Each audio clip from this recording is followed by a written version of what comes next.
It's my privilege to spend this session with you today. And we're going to be focusing on the resurrection message for us today, what it means in our experience. I'm going to share 3 points with you today. First, that when we focus on the resurrection, it silences many of our fears. The second point I'm going to draw out is that the resurrection strengthens our faith. And there I'm going to look at it primarily from a historical point of view, that we have solid foundations to our faith.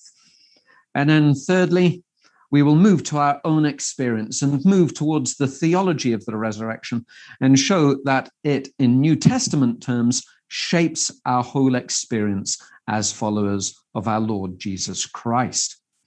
But let's turn to our first point. The resurrection silences our fears. And here, I'm not talking just in terms of our own personal experience. Paul says, "O death, where is thy sting? O grave, where is thy victory?" The resurrection message brings us hope, especially when we consider our own mortality. But I would like to focus on the resurrection from a different angle. When we look in the New Testament, we find that in early Judaism at the time of Jesus, that there were different views regarding the resurrection. Matthew 22, verse 23. The same day, some Sadducees came to him, to Jesus, saying, "There is no resurrection." And they asked him a question, saying, now, I haven't put up on the screen the full passage, but you'll remember how they presented sort of like a parable to Jesus. They were really poking fun of what Jesus believed, because Jesus believed in the resurrection. And the parable went something like this. There was a woman who married a brother, and then the brother died, and she hadn't had any children with him. And so according to the Torah, according to Levirate marriage, she married his brother. He died. Married the next brother. He died. She went through 7 brothers in total. They all died. And then the Sadducees asked Jesus on the day of the resurrection, and remember, they don't believe this. They're making fun of it. They ask, whose wife will she be?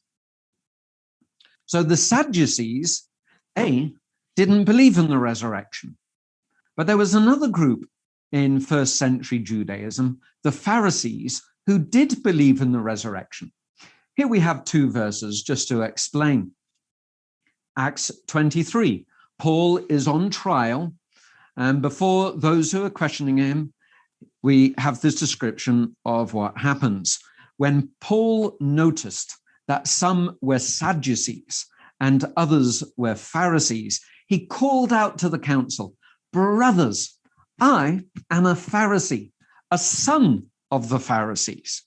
I am on trial concerning the hope of the resurrection of the dead." And then in verse 8, Luke gives us an explanatory note. The Sadducees say that there is no resurrection or angels or spirit, but the Pharisees acknowledge all 3. Now, let me put some flesh on the bones of these texts and just give you a little bit of the history behind them. So we've got the Sadducees who don't believe in the resurrection, and we've got the Pharisees who do believe in the resurrection. And Paul, he identifies as a Pharisee. And I know the Pharisees get a bad press, but we find when we read Acts that there were many, many Pharisees who felt that they could be followers of Jesus and also members of the sect of the Pharisees. They were really quite close together, and there was a large degree of overlap between these 2 groups. The Sadducees, they were the royal priestly rulers of Israel. They come from the Maccabees, and they had been in power for a couple of 100 years. And they held on to the reins of power. The Pharisees, in contrast, they were more outsiders, although there were some who were in the Sanhedrin, they didn't hold the same power that the Sadducees held. Well, let me turn with you to a passage in the Old Testament, which really helps unlock why one group didn't believe in the resurrection and the other group did believe in the resurrection. If you have your Bibles, turn with me to Ezekiel 37. It's a well-known passage. This is the Lord speaking through the prophet Ezekiel to Israel while they're in exile in Babylon. The hand of the Lord, verse 1, came upon me, and he brought me out by the Spirit of the Lord and set me down in the middle of a valley. It was full of bones. He led me all around them. There were very many lying in the valley, and they were bones. My apologies. And they were very dry. He said to me, "Mortal, can these bones live?" I answered, "O Lord God, you know." Then he said to me, "Prophesy to these bones and say to them, O dry bones, hear the word of the Lord. Thus says the Lord God to these bones, I will cause breath to enter you, and you shall live. I will lay my sinews on you, and will cause flesh to come upon you, and cover you with skin, and put breath in you, and you shall live, and you shall know that I am the Lord." So here we have this well-known vision. He sees this piles of bones, and he's told to prophesy that the breath of the Lord will come into these bones and bring them together. They'll develop sinews, they'll develop flesh, and they will become a living creature. Well, at this point, we ask, what's this all about? Well, at face value, it's a resurrection narrative. We have the bones of a dead person coming back to life. It's a resurrection narrative. When we come to verse 11, we are told whose bones we are dealing with. Verse 11, then he said to me, "Mortal, these bones are the whole house of Israel. They say, our bones are dried up and our hope is lost. We are cut off completely." So here, the bones are Israel, and the resurrection narrative is a promise that the Lord will restore Israel. Israel is in exile. It's as if she's been scattered. She's dead. She's gone back just to sun-blanched bones, and the Lord is going to come and bring those bones together and make Israel into a living being once more. And if you read elsewhere in the chapter, the resurrection implies that she will go back to her homeland. She will be able to till the soil once more. It's a restoration narrative. Now, the Sadducees, they don't believe in the resurrection, and the Pharisees do. What in essence is this telling us? It's telling us that the Sadducees, who were in power, remember, these are the rulers, they believe that this resurrection process has already occurred. Israel has been restored. Those bones have come together and Israel has come back to life. And look, we're the ones guiding the ship. We've got our hands on the tiller. We are leading Israel into a brighter future. And we need to be thankful for what God has already done. So the Sadducees, they don't believe in a future resurrection. Why? Because they believe that Israel has already been resurrected, and they're the ones who happen to be in charge. Of course, they wouldn't want a future resurrection.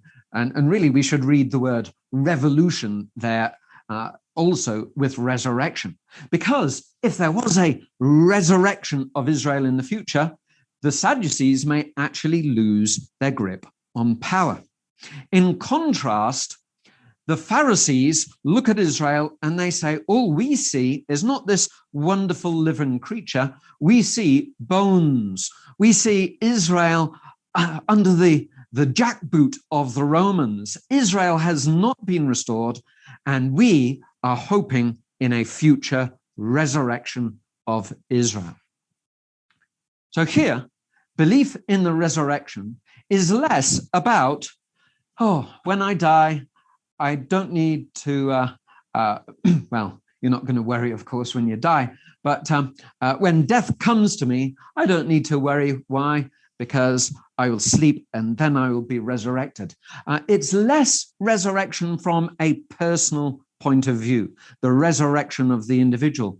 Instead, it is the resurrection of Israel, of the nation.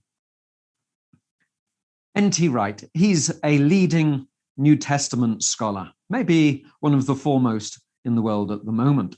He wrote a fabulous book on the resurrection of the Son of God. It's this thick. You need to be a weightlifter just to take it off your shelf when you read it. And it is 800, 900 pages on the resurrection in the New Testament and its historical context, its Greco-Roman context, its Jewish context, and then how it plays out in the New Testament. And his basic thesis is that we have solid evidence for the resurrection, for its historicity and its validity. Now, this is what he writes about the resurrection. Israel remained under foreign domination through the period of the Second Temple. Resurrection at this metaphorical level was always a revolutionary doctrine because by means of the metaphor of the revivifying of corpses, it spoke of the concrete hope of national freedom. So to believe in the resurrection in the time of Jesus was not just, hey, I believe in one of the 28 fundamental beliefs.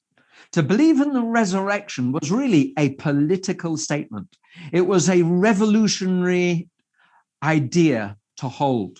It was really saying Israel today, as it is not what God intended Israel to be.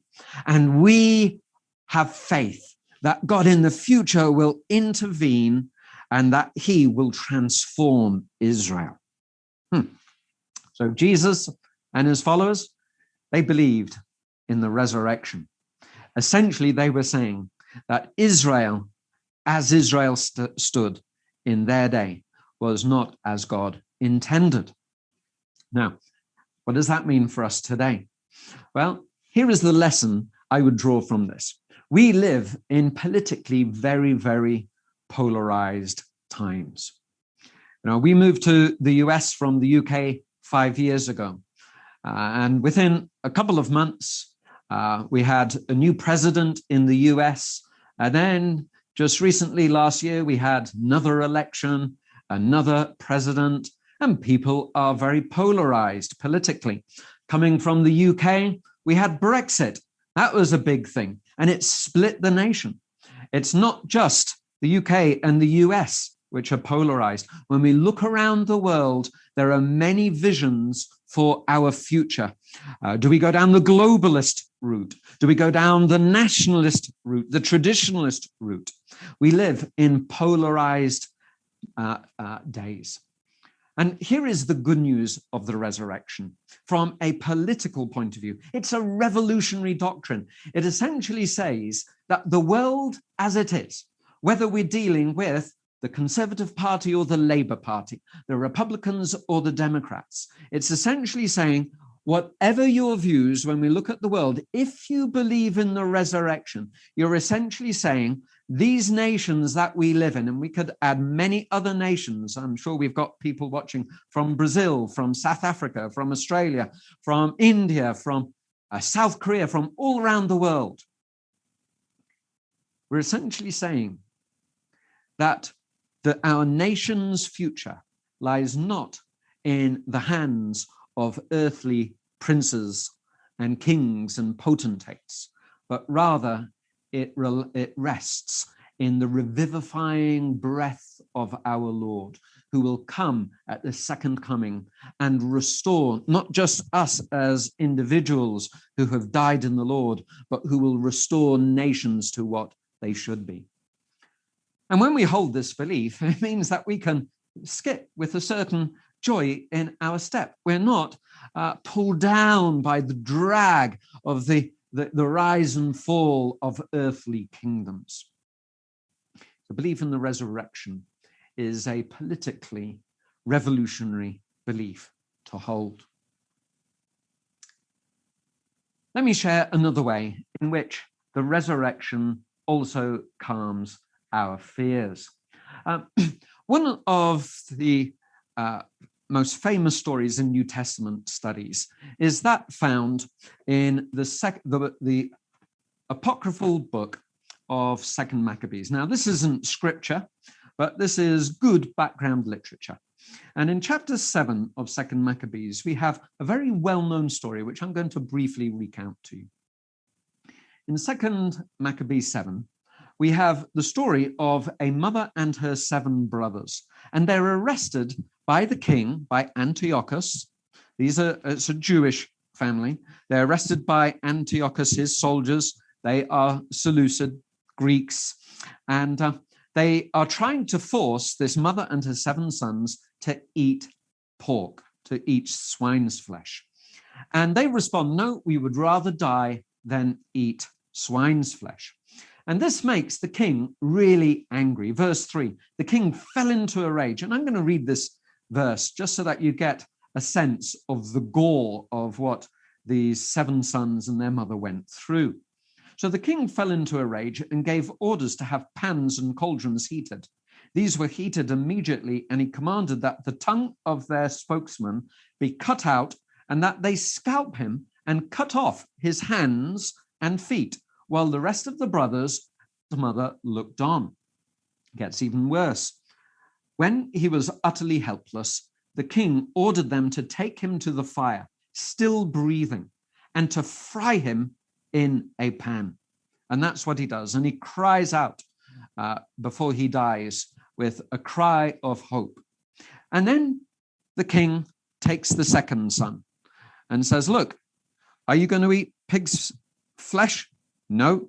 Right. Same thing's going to happen to you. And we go through the whole process, scalping, cutting off hands and feet, frying. And this 2nd son, and in terms of the resurrection, this is very pertinent to what we're looking at. Before he dies, he cries out, you accursed wretch. I mean, this isn't Father, forgive them, for they know not what they do. You accursed wretch. You dismiss us from this present life, but the King of the universe will raise us up to an everlasting renewal of life because we have died for his laws. You're doing this to us. Well, we're going to be raised to new life. The King of the universe will raise us up to an everlasting renewal of life. They kill the 3rd son, and then they come to the 4th son, go through the same process. He cries out these words before he dies. One cannot but choose to die at the hands of mortals and to cherish the hope of God. And this hope is of being raised again by him. But for you, there will be no resurrection to life. So again, before he dies, like the 2nd son, this 4th son cries out, I know what my future is. It's the resurrection. I will be vindicated.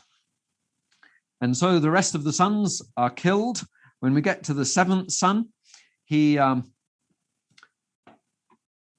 there, the last son alive, and the authorities, they say to the woman, look, why don't you convince your final son to eat a bit of pork and everything will be okay? And she says, no.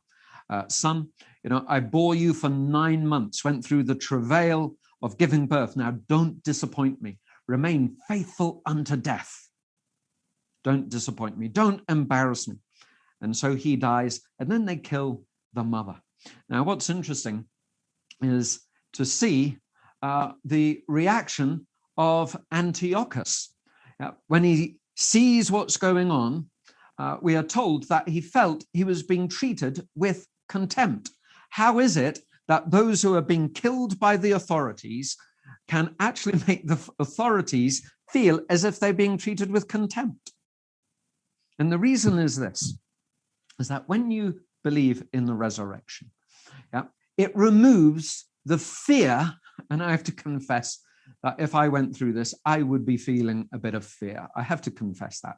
But what it does, it removes the main threat that the powers of this world can use to kowtow, to threaten, and to cajole followers of Jesus Christ. Their main threat is, we will remove your life. We will kill you.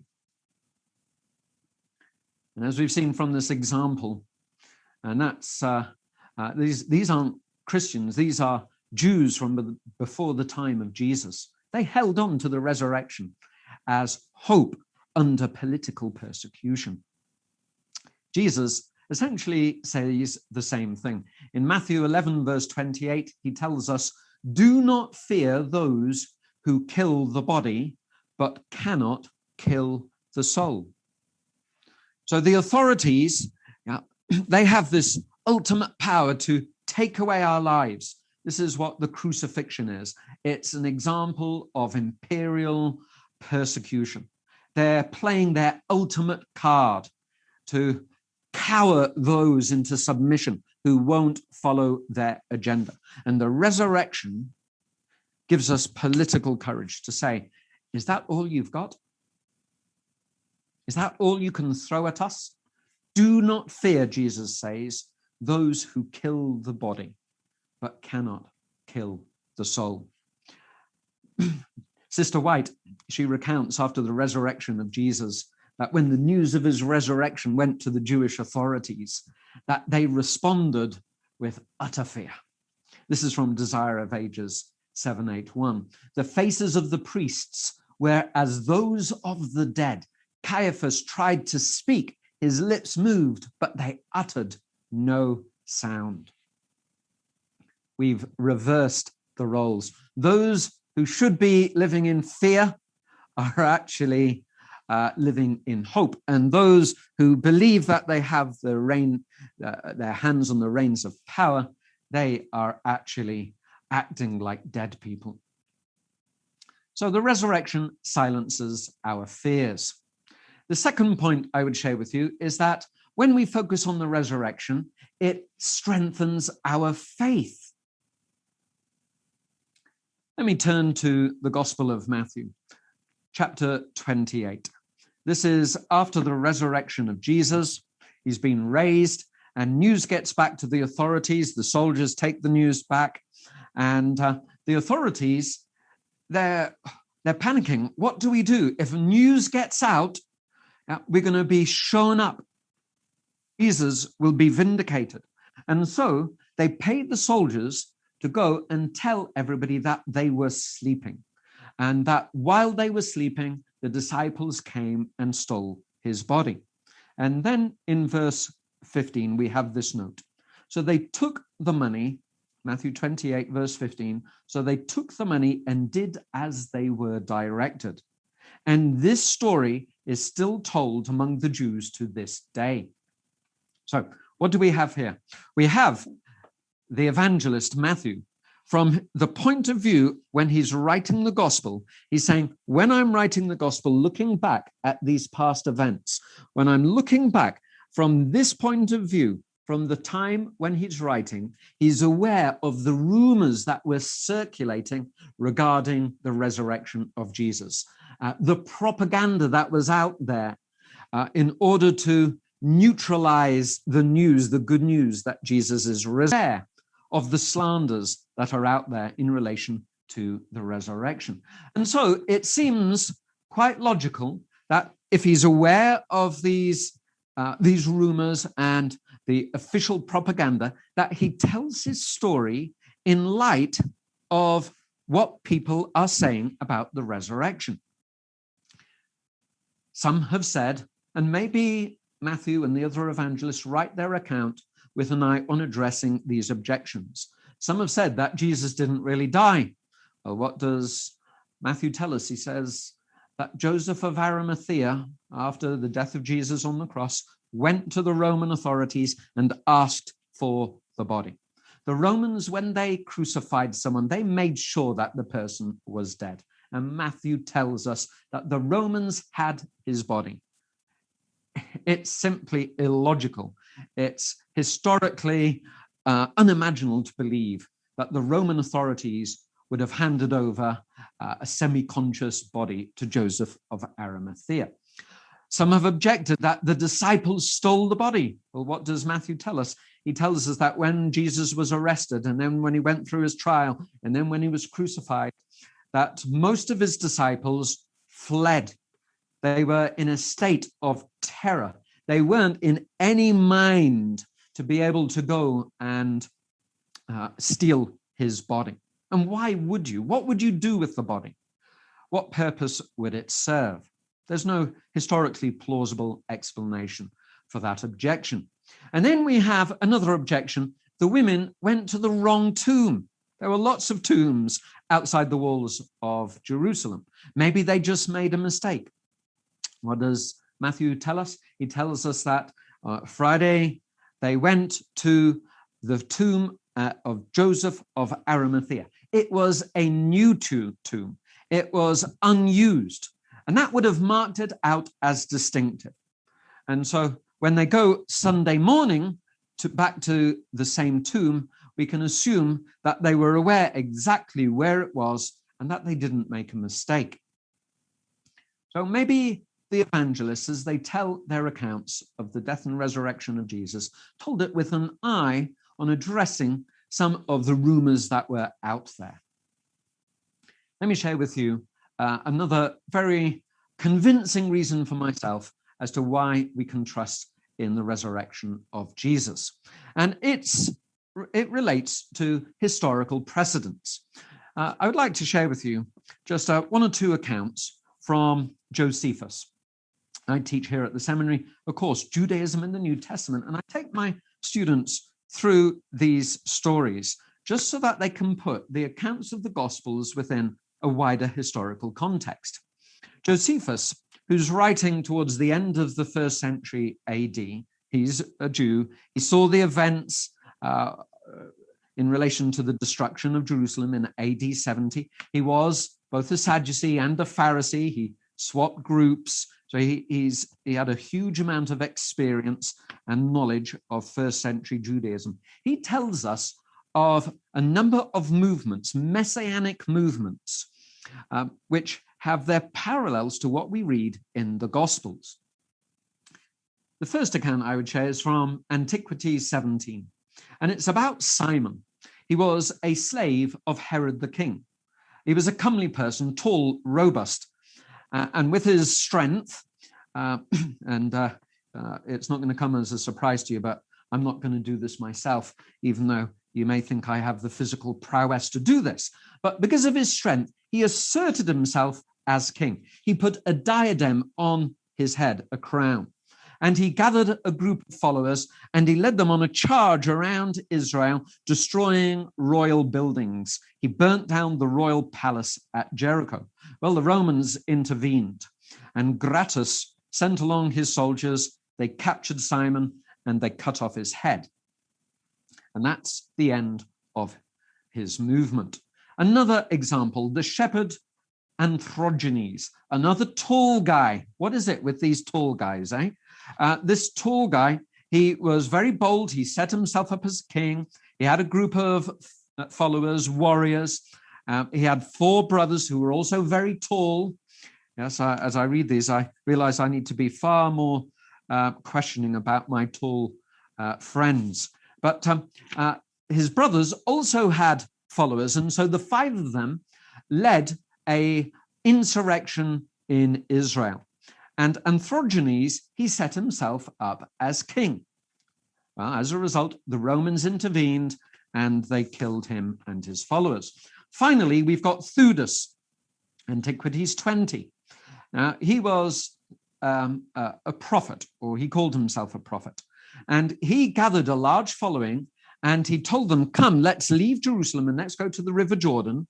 and I have the prophetic ability to divide the waters of Jordan, and I will lead you across the Jordan on dry land. What was he trying to do? He was trying to recreate the story from the Old Testament where Joshua, son of Nun, brought Israel to the promised land. They faced the Jordan, and the Lord parted the waters, and then they came into the land of Canaan, and God gave them victory. And Theudas wants to recreate that moment. He wants to be the one who will go and part the waters, and then the Lord will lead him and his followers on a revolutionary war in Israel, and they will restore the kingdom.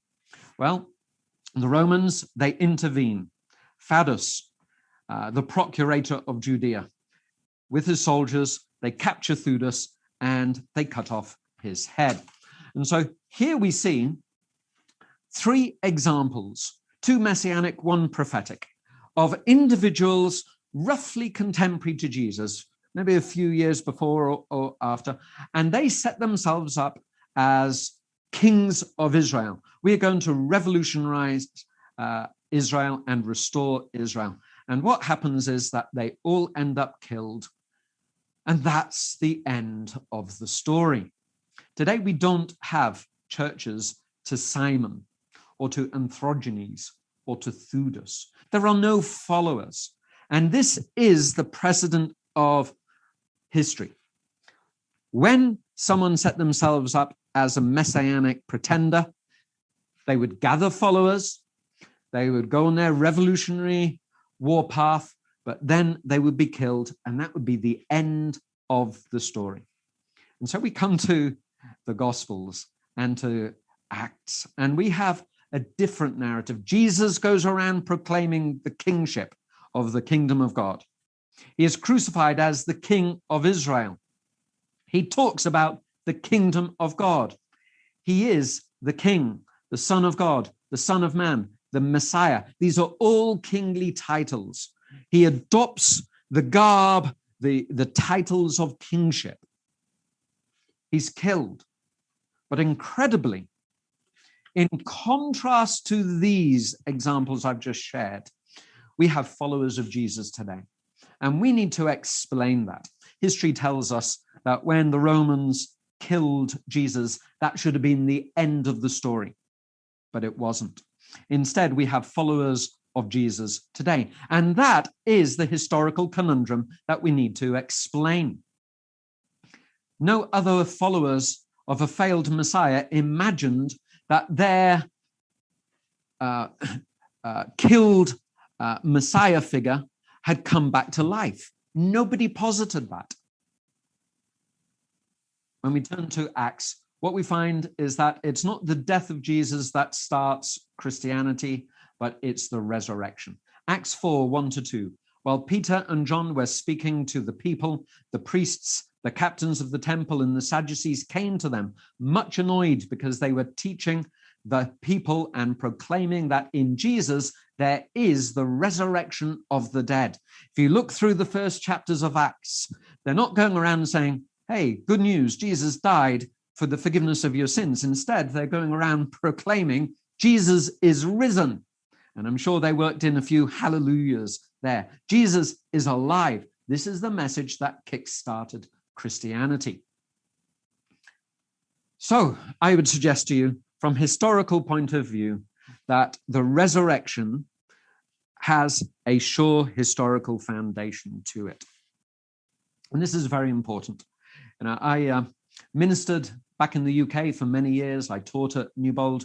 I did my PhD at a secular British university. Some of my supervisors were atheists, others were believers. And the thing that divides them was the belief in the resurrection. If you believe in the resurrection, then your whole world changes. If you believe in the resurrection, you're obviously accepting that there is a God who works miracles in the lives of people.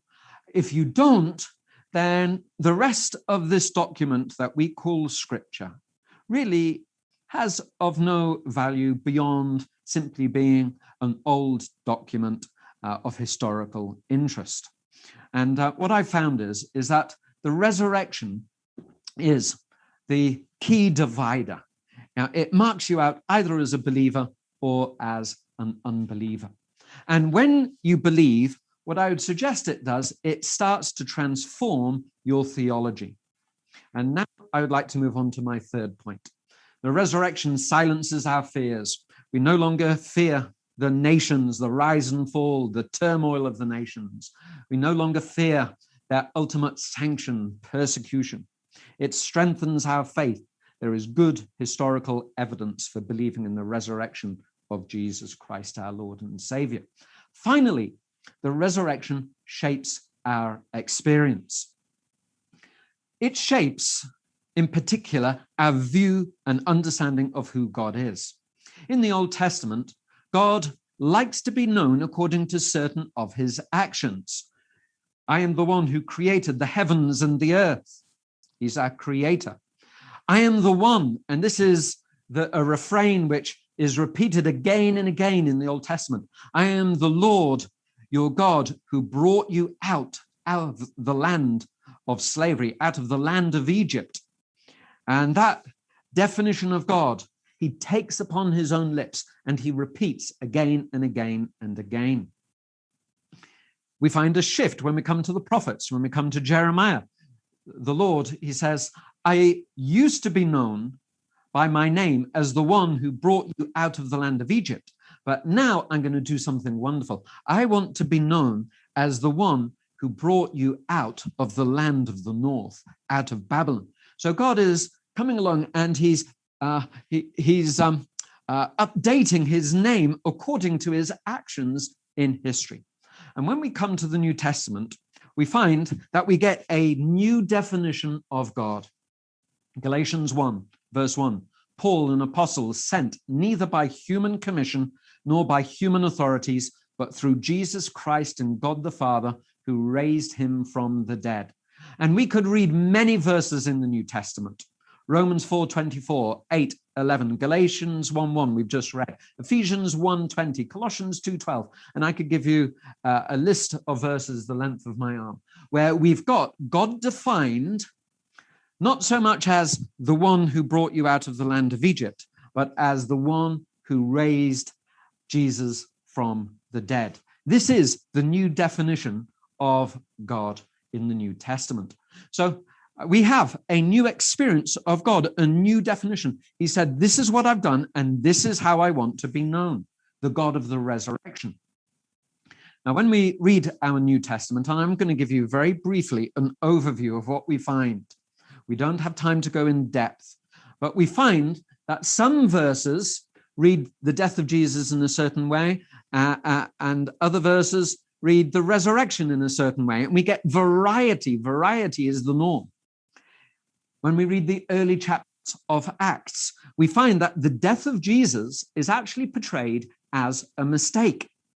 You have crucified the author of life, Peter preaches in Jerusalem, and you need to repent for this. The death of Jesus was an act of injustice, and you've made a mistake. You need to repent for this. And the good news is that he's been vindicated. He's been proved right. How? Because God the Father has raised him from the dead. So there's one portrayal of the death and resurrection of Jesus. In other passages, we find that the death of Jesus is portrayed as a saving act. If you read Romans 3, you find that it is portrayed as a sacrifice for the remission of our sins. His death saves us from our sins. When we turn to 1 Corinthians, we find that his death and his life both bring salvation. 1 Corinthians 15, it's a wonderful evidence for the resurrection here. In verse 3, Paul states this, a very famous passage, for I handed on to you as of first importance what I in turn had received. So I'm not creating anything new. I'm handing on the traditions I first received, that Christ died for our sins in accordance with the scriptures, and that he was buried, and that he was raised on the third day in accordance with the scriptures. I want to highlight there that he died for our sins in accordance with the scriptures. So his death is related to salvation. But if you go on to verse 17, we are told, if Christ has not been raised, your faith is futile and you are still in your sins. So his resurrection somehow also deals with sin. In some passages, in Paul in particular, we find that the resurrection has this saving association. Let me share two verses. Romans 4:24-25. It will be reckoned to us who believe in him, who raised Jesus our Lord from the dead, who was handed over to death for our trespasses. So there's his death, and was raised. So here's his resurrection. Why? For our justification. What? I always assumed that it was the death of Jesus on the cross which made possible sanctification and justification. But here it is his resurrection. And at this point, you have to take your lexicon off your shelf and just sort of, you might read up, what does the word justification mean? And then you realize that these early Christian writers are actually redefining terms, that they're giving new meaning to well-known Greek words, and they're redefining them in light of the events to do with our Lord Jesus Christ. Romans 10, because if you confess with your lips that Jesus is Lord and believe in your heart that God raised him from the dead, you will be saved. Their salvation comes on the basis of your belief in the resurrection of Jesus. So, belief in the resurrection, it starts to transform our worldview. And I would finish with how Paul uses the resurrection to structure the Christian experience. If you are a first century Jew, you replay the great acts of Yahweh in the Old Testament. I mentioned the Exodus. You just imagine you have the feast of unleavened bread, the feast or you have Passover, you have the festival of tabernacles, all of it revolving around reminding us of God's acts in history. The Exodus. Paul comes along and he says, actually, I want you to reorder your experience, reorient it around the death and resurrection of Jesus. And let me show you how this works. 5 stages. Christ suffered, Christ was crucified, Christ was buried, he was raised, and he was exalted. He suffered. 2 Corinthians, for just as the sufferings of Christ are abundant for us, so also our consolation is abundant through Christ. Christ suffered, and we are suffering with him. This is not suffering because you've been driving too fast down the motorway and been pulled over by the police. This is suffering for Jesus. And the good news is that when we suffer for him, we also experience his consolation. It's very important that we communicate to people an explanation of suffering. Jordan Peterson, he's a professor of psychology at the University of Toronto. He says that in worldviews where they teach you that everybody is good and the world is good, that you actually set people up for a fall. When something bad happens in their world, they don't have the mental building blocks to assimilate and to explain what's just gone on. And he suggests that such people flip into PTSD, post-traumatic stress disorder.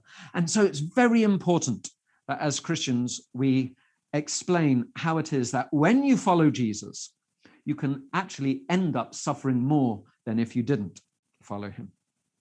So we have suffering. We experience the suffering of Jesus. Paul says in Galatians 2, I have been crucified with Christ, and it is no longer I who live, but it is Christ who lives in me. And the life I now live in the flesh, I live by faith in the Son of God who loved me and gave himself for me. Paul's looking back at his life and he's saying, I crucified myself when I became a follower of Jesus. To crucify yourself is essentially to say, the ways of this world, my old life, I'm going to be putting aside, and I'm going to live a new life in which the resurrected Savior lives his life out through me. So we experience the crucifixion.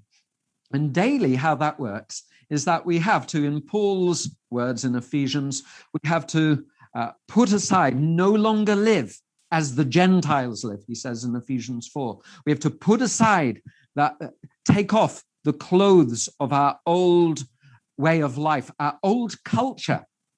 I mean, these days, culture is sacred, but he says, no, put that aside. I no longer want you to think and act as the Gentiles act. And now I want you to live out the story of Jesus. Colossians 2, and Colossians is my final passage this morning, but he says there in verse 12, when you were buried with him in baptism, you were also raised with him through faith in the power of God who raised him from the dead. And when you were dead in trespasses and the circumcision of your faith or of your flesh, God made you alive together with him when he forgave us all our trespasses. Again, Paul is talking about the story of Jesus's death and resurrection, and he's applying it to his own experience. We were buried with him in baptism, public demonstration.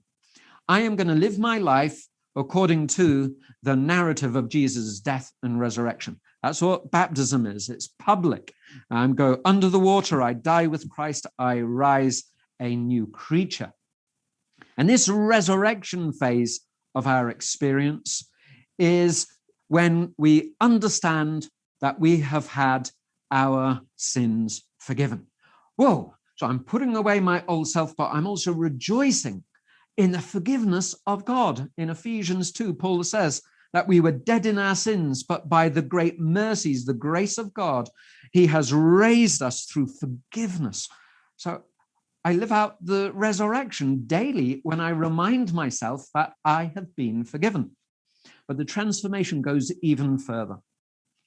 As we live as those who have been forgiven, we also have to meditate upon our exalted Christ.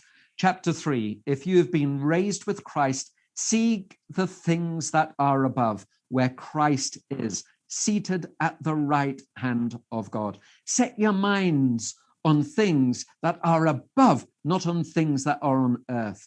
For you have died and your life is hidden with Christ in God. We have to be so heavenly minded that we really are of some earthly use. And if you read on in chapter 3 of Colossians, he explains the things we need to bury each day as we live out the death and resurrection of Jesus. But then he also gives us the value system as we meditate upon our exalted, risen Lord who is in heaven. We meditate upon his character. We meditate upon his ways. As God's chosen ones, verse 12, holy and beloved, clothe yourselves with compassion, kindness, humility, meekness, patience. He's describing the character of Christ. If anyone has a complaint against you, forgive each other, just as the Lord has forgiven you, so you also must forgive. Above all, clothe yourselves with love. He's asking us to meditate upon our resurrected Lord and to adopt his way of thinking. So Christ suffered, he was crucified, he was buried, he was raised, he was exalted, and this becomes the DNA of our Christian experience. We live out the resurrection, the forgiveness that comes from Christ. This is the resurrection in our lives, and we are resurrected to new life. So we have seen that the resurrection silences our fears, it strengthens our faith, and shapes our experience. And my prayer is that we will rejoice that we have a risen Savior. Hallelujah, hallelujah, hallelujah. God bless.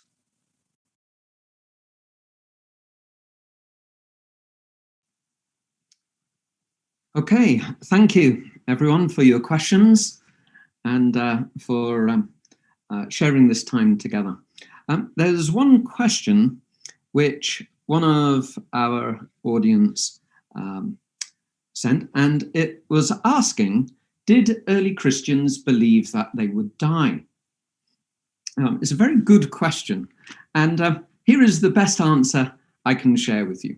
So, we have to sort of read New Testament historically. So we know that the Gospels are written certainly maybe during the time when Paul was writing his epistles, maybe a bit later. It's very, very hard to date them. But the events that they portray events that occurred before events portrayed by Paul. It's talking about the ministry of Jesus. And when we look in the Gospels, what we find is that Jesus talks about his own death and resurrection. Occasionally, he talks about the day of the Lord, when there will be a resurrection. Certainly, we find this in the Gospel of John. But what he doesn't address, certainly in Matthew, Mark, and Luke, is what will happen if a believer dies before the second coming. It's sort of, it's one of those things which maybe isn't directly addressed. And so here we find, if we turn to 1 Thessalonians, we find that there is an issue in the church in Thessalonica. Thessalonica was a church that Paul had established, and he had spent too brief a time there. He was chased out, and he left before he had been able to finish his Bible study series, and there were still some questions that the believers had. And if I can just give you some background as to what went on. So they are persecuted, and Paul, he is worried. And many times in his epistles, he structures his arguments according to the virtues of faith, hope, and love. If you are familiar with 1 Corinthians 13, he affirms faith, hope, and love, and the greatest of these is love. And many of his epistles, he uses these three virtues to structure his message. And in 1 Thessalonians, he starts off in chapter 2, verse 3, telling them that he remembers before our God and Father your work of faith and labor of love and steadfastness of hope in our Lord Jesus Christ. So there we've got faith, hope, and love. And then he moves away from Thessalonica, and he hears that they're being persecuted, and he's worried that they've been shaken in their faith. So he sends Timothy to them, and Timothy finds out that the believers are faithful. They're standing up to this persecution. And he comes back and with a report to Paul, verse 6 of chapter 3. But Timothy has just now come to us from you and has brought to us the good news of your faith and love. So they are standing firm in the face of persecution. They're also a very loving church. And if you read on in chapter 3, he then talks about their faith and then moves on to love. And then in chapter 4, he talks about love and how maybe it can be distorted sometimes. And he says, let your faith grow and your love grow. But what's missing? Hope. And then we come to this passage, which is so well known to us as Adventists in verse 13 of chapter 14. But we do not want you to be uninformed, brothers and sisters, about those who have died, so that you may not grieve as others who do not have hope, or others who have no hope. So it seems as if in the community there in Thessalonica, some of the believers have died. And this has created a bit of a spiritual crisis. And maybe the question is, when they died, was it because the Lord had been angry with them? And we know from 1 Corinthians that some have died as a result of neglecting, of abusing the Lord's Supper. Okay? So we know that there is a theology that sometimes God intervenes, like he does in the Old Testament. So there we have, sorry about that, that was my wife. But we find that here that folk have died and they're wondering what's going on here.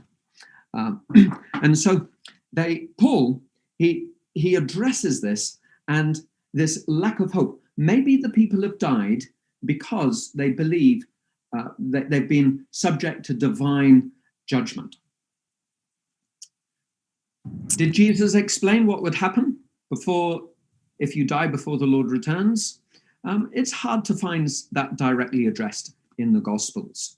Okay, we don't find something on that. So maybe just a minute more, and then we've got to end because we have another session starting. Thank you very much. Very good.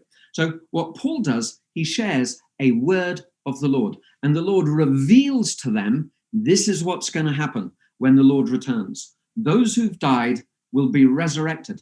They have not died because of divine disfavor, but rather they have died in the Lord, and they will be caught up at the resurrection. So maybe that's about as good an answer as I can give. Yeah. So thank you for your comments. This is a wonderful topic. As I prepared, I was blessed, and I just found there's, the resurrection is at the heart of our faith. And wouldn't it be lovely if on the outside of churches, we didn't just have a cross, but we had a picture of an empty tomb? This is what we should be known for. Not just a God who dies for us, but a God who gives us life. And may that be at the heart of our experience.